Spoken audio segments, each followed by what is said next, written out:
এখন কিছু মানুষ কমেন্টে লিখবে দেখবেন এটা দেখে যে হ্যাঁ এই জন্যই তো বুড়া বেটারে বিয়ে করছো টাকার জন্য। এটা লিখবে, এইটা হবে যে জোক। এটা লিখে এই যে আমি এগুলো মাইন্ড করি না, যে মানুষ সব লিখে না সব মাথার উপরে চলে যায়। ওকে, থ্যাংক ইউ সো মাচ। হ্যাঁ থ্যাংক ইউ, বাট এটা তুমি কিনে দাও না আর কি, এটা মনে রেখো। আবার নেক্সটটা তুমি কিনে দিতে হবে। আপনি ক্রেডিট কার্ড পকেট আছে ফুলের দোকানে ক্রেডিট কার্ড দেয় না, ফুলের দোকানে ক্রেডিট হ্যাঁ কার্ড আজকাল নেয় নাই, না, ক্যাশ অনলি গুলশান বানানো সব নাই ক্রেডিট কার্ড, আই ওই পর্যন্ত আচ্ছা ও গুলশান থেকে আমাকে এক্সপেন্সিভ ফ্লাওয়ার কিনে দিবে। বয়সের বাঁধ ভেঙে একজনকে ভালোবাসলেন এবং একজন মানুষকে জীবনসঙ্গী করলেন, সেটা আসলে কোন সাহস থেকে আপনি এটা করেছিলেন বা করলেন?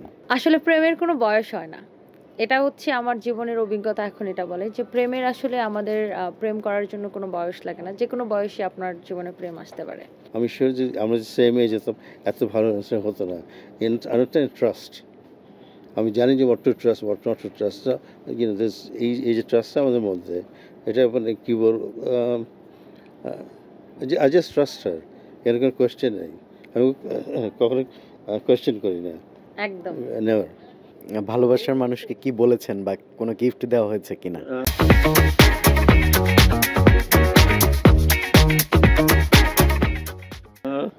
না, গিফটের ব্যবস্থা পকেটে আছে, আমি যাবো শেষ করে। এটা হচ্ছে ও মানে চ্যানেলের সামনে সে লজ্জায় পড়ে এখন সে গিফট কিনতে যাবে, কারণ কি ও হচ্ছে পৃথিবীর সবচাইতে হ্যাপি স্বামী।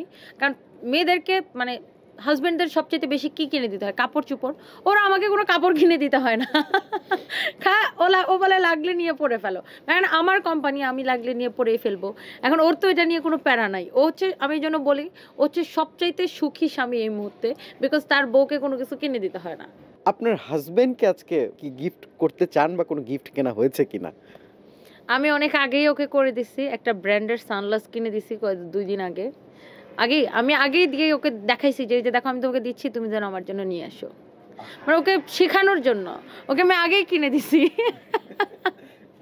ভাই আছে ভালোবাসা দিবসে? না না, আপনি আমার এই পকেটে হাত দেন, এই দেখেন দেখেন আমি রেডি হয়ে এসেছি। আমরা কিন্তু তার পকেটে হাত দিয়ে অনুভব করতে পারছি যে তনিয়াপুর জন্য একটা বান্ডেল আছে। আপনার প্রিয়দর্শিনীকে আপনি যদি একটা ফুল না দেন সবার সামনে, ব্যাপারটা কেমন যেন লাগে না? হ্যাঁ প্লিজ আমরা একটু দেখতে চাই। Thank you so much.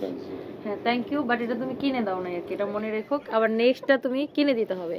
আপনি ক্রেডিট কার্ড পকেট আছে ফুলের দোকানে ক্রেডিট কার্ড দেয় না, ফুলের দোকানে ক্রেডিট হ্যাঁ কার্ড আজকাল নেয় নাই, না, ক্যাশ অনলি গুলশান বানানো সব নাই ক্রেডিট কার্ড, আই ওই পর্যন্ত আচ্ছা ও গুলশান থেকে আমাকে এক্সপেন্সিভ ফ্লাওয়ার কিনে দিবে। এখন কিছু মানুষ কমেন্টে লিখবে দেখবেন এটা দেখে যে হ্যাঁ এই জন্যই তো বুড়া বেটারে বিয়ে করছো টাকার জন্য। এটা লিখবে, এইটা হবে যে জোক। এটা লিখে এই যে আমি এগুলো মাইন্ড করি না, যে মানুষ সব লিখে না সব মাথার উপরে চলে যায়। আমার মনে হয় সাদাত ভাইয়ের মনটা আসলে কোনো সময় খারাপ থাকার সুযোগ নাই, তার লাইভে ঢুকলেই আপনার মন ভালো হয়ে যায়। আরে হ্যাঁ, ওই চলো আমাদের বাসায়। শুধু লাইভে না, আমি এজ এ পার্সন অলওয়েজ আমি অনেক ফান করি। আমি যখন এখানে আসি শোরুমে বা আমার যে কোনো শোরুমে আমি যাই, অফিসে, আমি অলওয়েজ ফান করি, অনেক ফান করতে আমি পছন্দ করি। আর আমি রাগলে ইনস্ট্যান্ট, ধরেন 1 মিনিট আমার রাগ উঠছে, 2 মিনিটে শেষ, আবার একটু পরে আমি হেসে দিছি, মানে আমি রাগটা ধরে রাখি না, শেষ, ফান করে শেষ।